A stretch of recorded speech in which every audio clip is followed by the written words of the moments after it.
தூத்துக்குடி மாவட்டம் ஏரல் வட்டத்திற்குட்பட்ட ஆறுமுகமங்கலம் என்கிற கிராமத்தை சேர்ந்த சந்திரசேகர் என்பவரது மகன் கவிக்குமார். இவர் ஐடி நிறுவனத்தில் பணியாற்றி வருகிறார். இவருக்கும் திருநெல்வேலியைச் சேர்ந்த ஒரு உதவி ஆய்வாளர், அதாவது தாய் தகப்பன் இரண்டுமே காவல்துறையில் உதவி ஆய்வாளராக பணியாற்றுகிறார்கள்.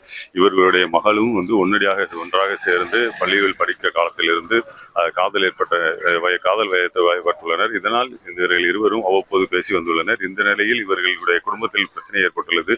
இது குறித்து இவர்கள் காவல் நிலையத்திற்கு சென்று புகார் அளித்து அந்த புகார் மனுவை விசாரித்த ஆய்வாளர் சரியாக விசாரிக்காமல் இதை தனியாக விட்டுவிட்டதால் இதனுடைய எதிர்வழியாக கடைசியில் அது கொலையில் முடித்தது.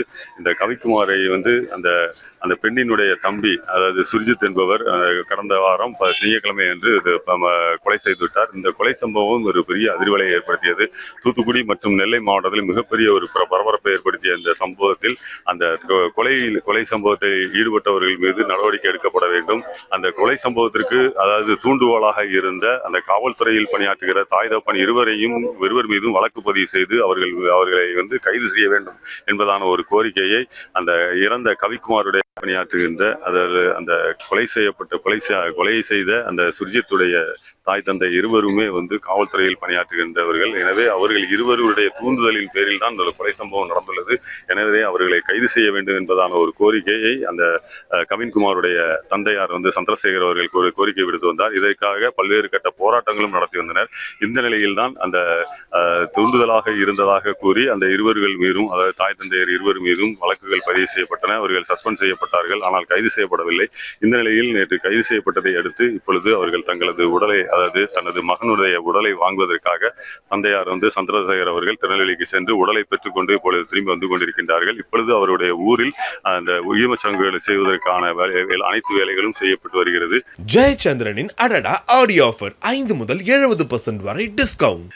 அதாவது காவல்துறையினர் முன்பு ஒரு காவல் நிலையத்துக்கு அழைத்து சென்று கொடுமைப்படுத்துவது போன்ற பல்வேறு காரியங்கள் நடந்து வந்த நிலையில் தற்போது காவல்துறையினர் அவர்களே தாங்கள் ஒரு குற்ற செயலை செய்யாமல் தங்களது குடும்பத்தினரை வைத்து இப்பொழுது குற்ற செயல்களை செய்வது போன்றான ஒரு காரியம் இப்பொழுது அடுத்தபடியாக தொடங்கியுள்ளது. எனவே இது போன்ற காரியங்களை அவர்கள் தடுத்து நிறுத்த வேண்டும் என்றால் தமிழக அரசு உரிய நடவடிக்கை எடுக்க வேண்டும். காவல்துறையினர்களுக்கு உரிய அறிவுறுத்தல்கள் வழங்க வேண்டும்.